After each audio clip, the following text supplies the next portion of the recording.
Antes de arrancar con el capítulo de hoy, quiero tomarme un momento para mandar un saludo especial a la gente que siempre está comentando, dejando su like, compartiendo, y haciendo que esta comunidad siga creciendo. Así que va con cariño para El Verde No Verde, Gabriel Muncero 909, Henry Martín 5867, Dark Galaxy, Miguel Ángel Munoz Pérez 6203, Jair Cruz 9264, Joni 8215, Morado Finolis, Luis U, Juan, el 100.018, y Duke T4R. Muchas gracias a cada uno de ustedes, chicos, definitivamente son los mejores. Si tú que estás viendo esto aún no te has suscrito, este es el momento perfecto. Dale al botón de suscribirse, activa la campanita para que no te pierdas nada, y ahora sí, vamos con el video. The Voice, aprendiendo los gajes del oficio. Capítulo 9. ¿Sabes esa sensación de estar atrapado en una película de superhéroes clase B, donde el presupuesto se fue en explosiones y se olvidaron de escribir el guión? Esto es todo lo contrario. Si alguien en mi público imaginó que el colaborar con un héroe profesional sería todo explosiones y aventuras, lastimosamente para el público, las cosas no tuvo siquiera algún avistamiento de que fuera a pasar. Al menos no habría ninguna acción con el anciano aburrido a mi lado, quien no paraba de sonreír muy falsamente a todos lados mientras bebía de vez en cuando de su termo de agua, el cual, para sorpresa de nadie, estaba lleno de cerveza. A leguas se notaba que no estaba en su zona de confort, los sudores cobrándole factura. Y así terminé con el Juggernaut oficial de los buffets chinos. Caminando en los alrededores de Faneuil Hall transmitiendo en vivo, haciendo poses para las cámaras de los fanáticos, mientras alguna señora desquiciada me rozaba las pelotas con sus dedos. En mi opinión, eso era muy doble rasero. No me quejaba, pero no dejaba de ser eso, doble rasero. El anciano no habló mucho, solo se metió en lo ensayado, hablando sobre la vigilancia, la historia de la aparición de los primeros héroes en la humanidad. El propósito de los superhumanos en el mundo y también lo básico que se necesitaba para ser un héroe de proximidad. Así es, un héroe de proximidad. En lo que terminaba el 90% de los héroes dentro del negocio, sin el patrocinio adecuado, y sin que ni te conozca tu madre.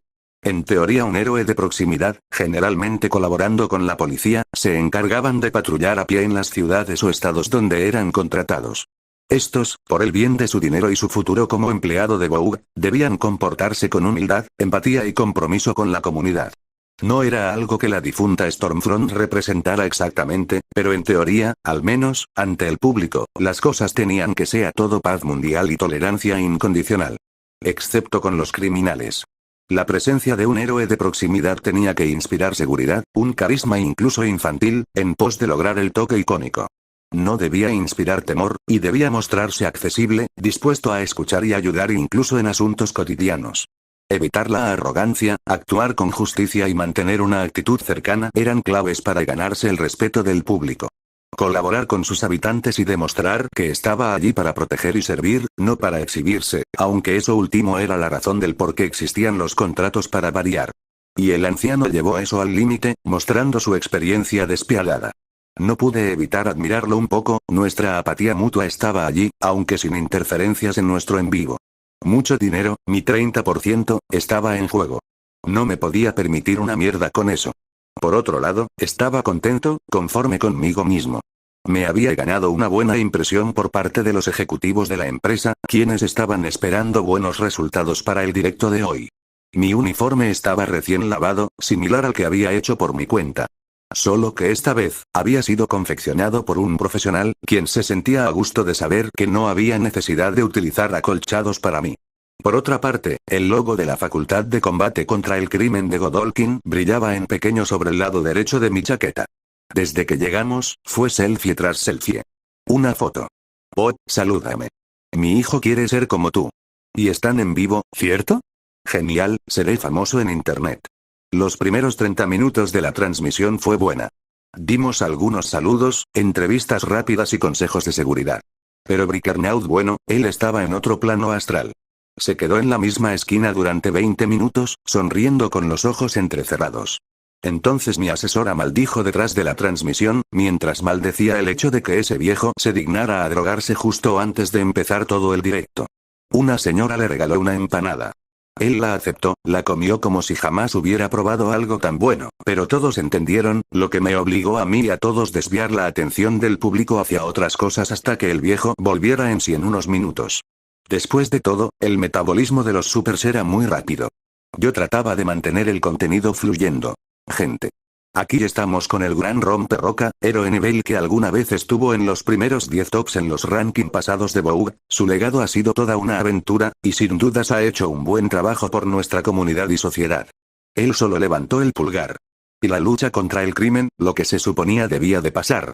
La respuesta fue sencilla. No la hubo, no existió. Al final, incluso habían dejado de lado el supuesto asalto que estaban montando con la intención de sacar un documental para una de sus plataformas digitales. Caminamos por las calles de Kinky Market como si estuviéramos patrullando Gotham, pero sin un Black Mask, o sin Joker, sin siquiera un tipo vendiendo dulces de cristales azules. Brickernaut se aseguró de eso tal y como me lo prometió. Solo había turistas, luces navideñas prematuras, y una mujer que gritó que le habían robado. Las unidades reportaban que el asunto había sucedido en zona Faneuil, junto con un posible asalto a una tienda de recuerdos. Pero el asaltante hacía tiempo que había emprendido la huida porque sabía dónde y a qué distancia estábamos gracias a la transmisión. Por otro lado, estaba otro asunto. Brickernaut literalmente no se movió. Estaba firmando una taza de Boston para una fan de Texas. Con marcador dorado y todo. Este hombre, sin dudas no quería nada más que terminar con todo esto, para jamás interactuar con este anciano. Corrimos hacia la tienda, junto con un grupo de policías que se encontraban en la zona. Llegamos a la tienda, solo para encontrar al dueño enojado. El tipo se fue hace rato. El hijo de perra estaba viendo tu stream. Apenas terminó, tomó el camino opuesto. Como dijo aquella mujer asaltante, nos vio en el maldito stream. Regresé frustrado, pero tenía que mantener la energía para el final del live. Por otro lado, el guión debía seguir a toda costa. Por eso, dije cosas como: hoy no hubo arrestos, pero sí prevención. Lo más importante de todo es que evitamos un crimen peor. Gracias, Vogue. Gracias, ciudadanos. Por el apoyo que me están dando en estos momentos. Y sí que me estaban observando. El stream alcanzó el 1.2 millones de vistas, y las donaciones seguían iguales como la última vez. De todos modos, continué con todo esto, ya que teníamos hasta las 23 horas para terminar la infructuosa colaboración. Gente hermosa. Dije, observando desde un edificio hacia los transeúntes que se aglomeraban debajo de nosotros, fotografiándonos y todo eso. Seguimos transmitiendo en vivo desde las calles de Boston. Por el momento solo tenemos poca acción, pero sí palabras de disciplina, rutina de buenos hábitos con un poco de charla. La cámara, quien ahora se trataba de un superdrón de la más alta tecnología, me seguía mientras caminaba sobre el risco del edificio, ignorando por completo al viejo Brickernaut, quien seguía en su esquina, ahora con la mirada perdida en el horizonte, pensando cualquier cosa. Señores. Continué, señalándome con el pulgar.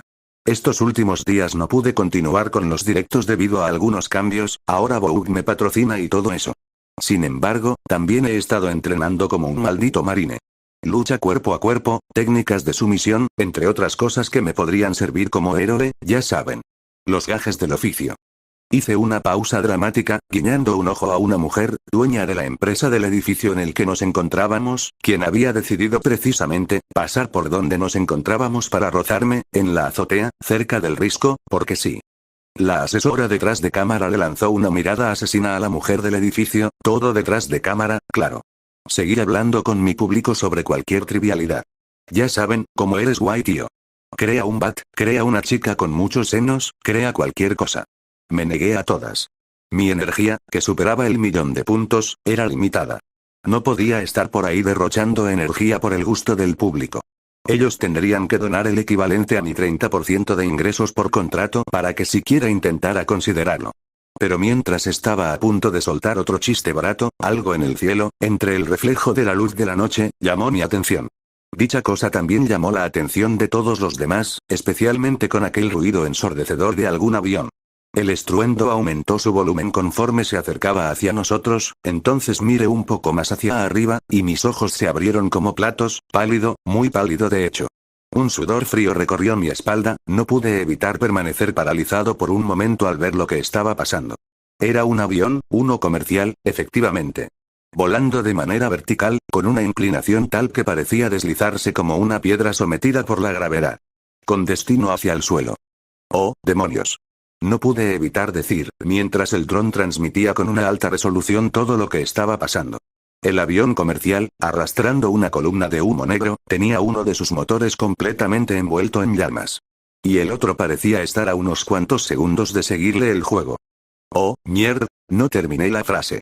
El avión se inclinó, pasó sobre mi cabeza, apenas a unas decenas de metros por encima de los edificios. Todo pasó demasiado rápido. Brickernaut, quien había estado fingiendo darme completa rienda suelta a lo que sea que hiciera en el directo como una táctica para evitar pasar palabras conmigo, se movió en un instante, completamente desconcertado. Entonces escupió al suelo y se dio la vuelta tan rápido que uno pensaría que este tipo no tenía sobrepeso alguno. Ignoró a todo el mundo, quien también parecían completamente espantados por la situación. Nos vamos. Rugió, agarrándose el micrófono que tenía en un pequeño pedazo de tela suelta en su traje. Corte la transmisión. Espera, ¿qué?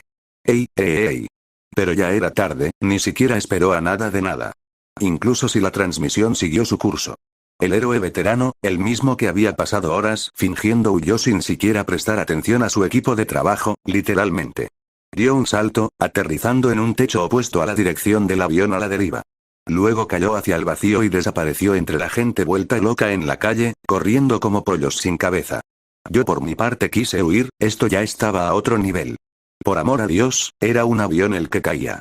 Sin embargo, cuando siquiera quise dar el intento para hacer lo mismo que el anciano, el remordimiento en mí me dejó sin aliento.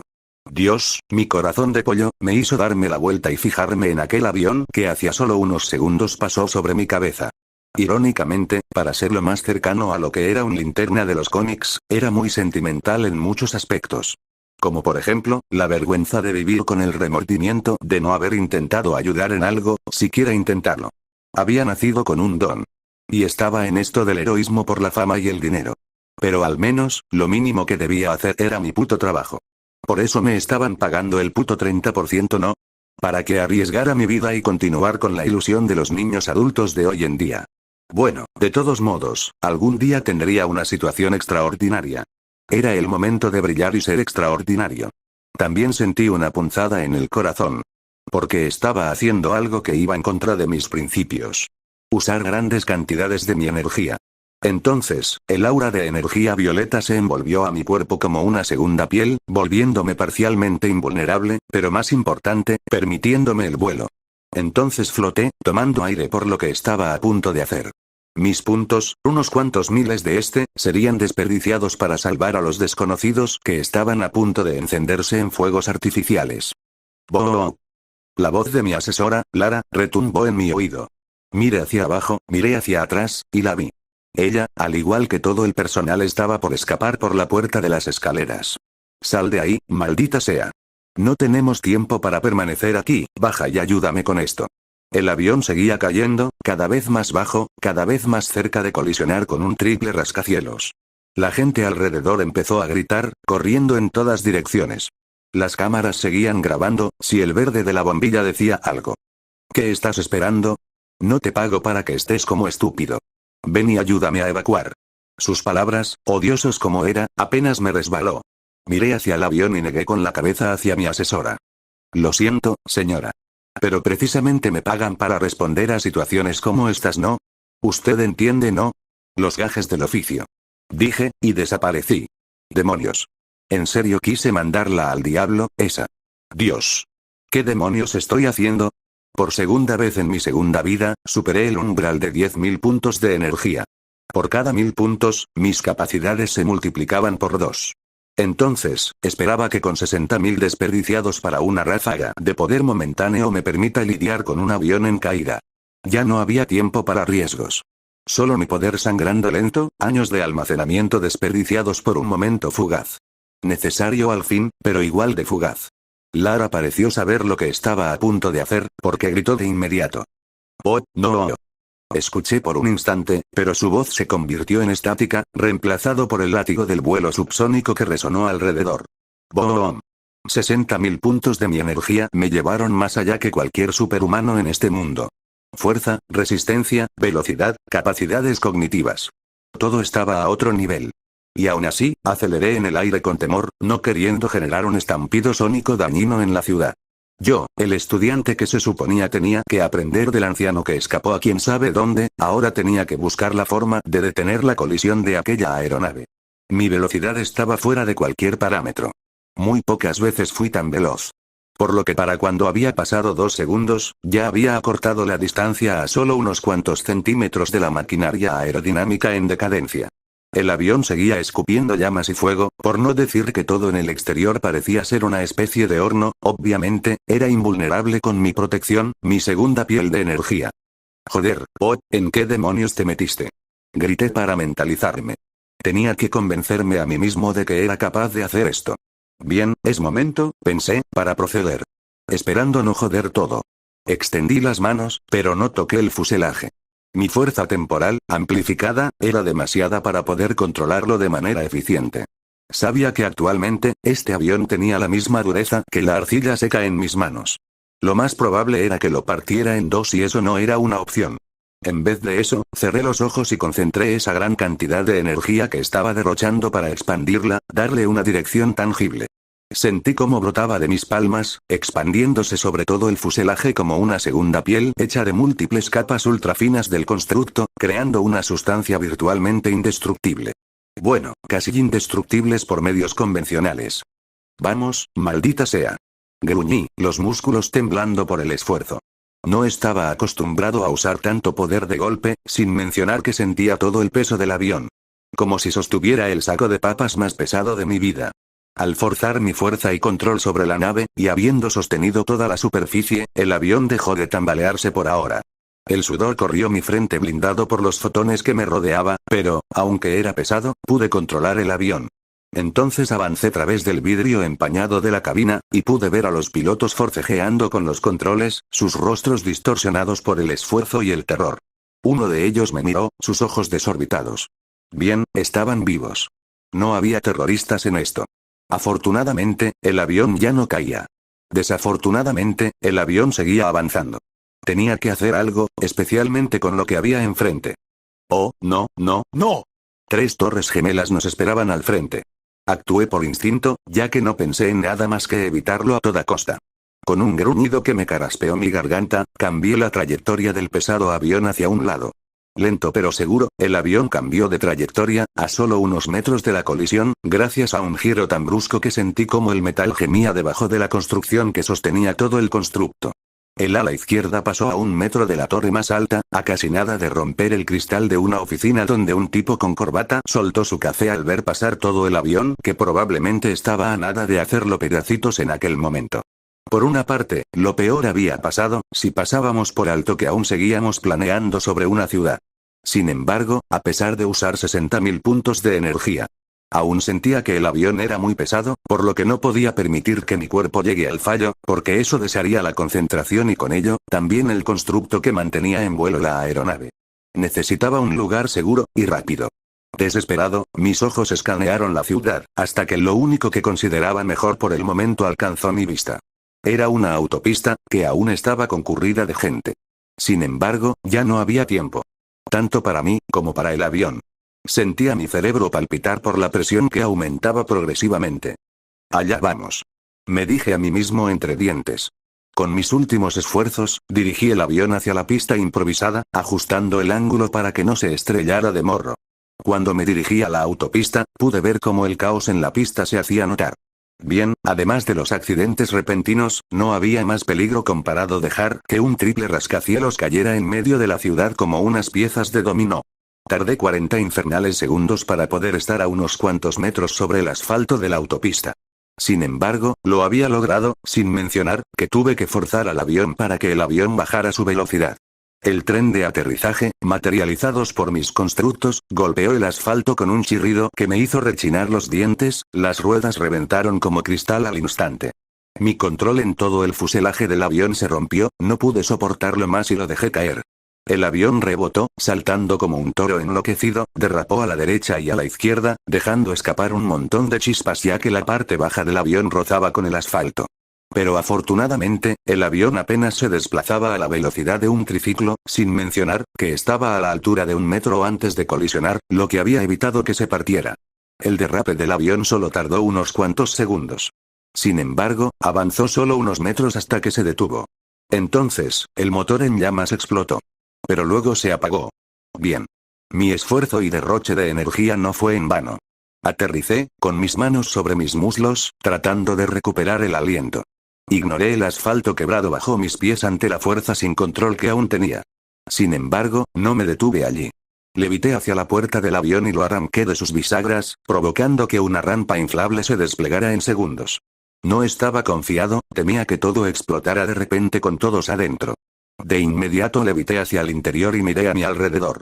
La gente parecía paralizada, desmayadas. Otros vomitaban. Pero, en definitiva, todos lloraban a gritos, encomendando sus almas al Dios Todopoderoso del más allá.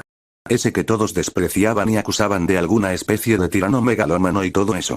Bien, eso significaba que todos estaban vivos. Miré a una azafata que estaba en el suelo, llena del vómito de los pasajeros, observándome con desconcierto. ¿Qué diablos estás mirando? Salgan antes de que toda esta mierda explote. Rugí, volando hacia la puerta de la cabina. No había tiempo para protocolos y todo eso. Agarré el marco de metal y, con un tirón arranqué la puerta. Al mismo tiempo, el caos explotó. La azafata fue la primera en salir, sin importarle una mierda los protocolos para lo que había sido entrenada. Mientras, a pesar de haber un desorden total, la gente logró salir. Sin embargo, entre los gritos y los empujones, el olor a vómito y mierda, un niño, no mayor de 6 años, me miró con ojos como platos mientras se mantenía sujetado por el cinturón de seguridad con el que su madre batallaba para poder liberarlo. ¿Eres un superhéroe? El niño, expectante por la salvaje forma en la que logré sacar a los pilotos, me preguntó, su vocecita casi temblorosa.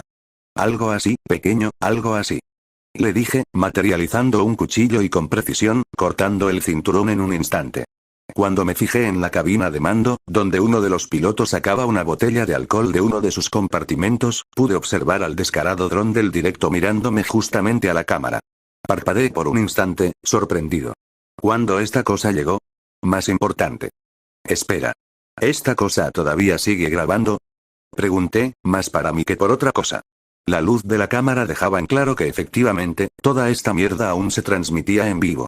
Ni siquiera imaginé cuánta gente me estaba viendo actualmente. Probablemente toda la nación lo hacía. Más tarde, los bomberos llegaron justo cuando el último pasajero salía. Entonces, cuando el piloto que se había dignado en completar el conteo de los tripulantes culminó, dejé de usar toda esa energía en mi cuerpo, apenas recuperando una fracción de la energía utilizada. Mis piernas cedieron, y me derrumbé en el asfalto, el agotamiento golpeándome como un camión. Sentí que mis músculos ardían y mi sien palpitaba. El dolor de cabeza se avecinaba con fuerza. Fue entonces que el sonido de mi teléfono celular empezó a sonar. Miré el número. Era Lara, mi asesora.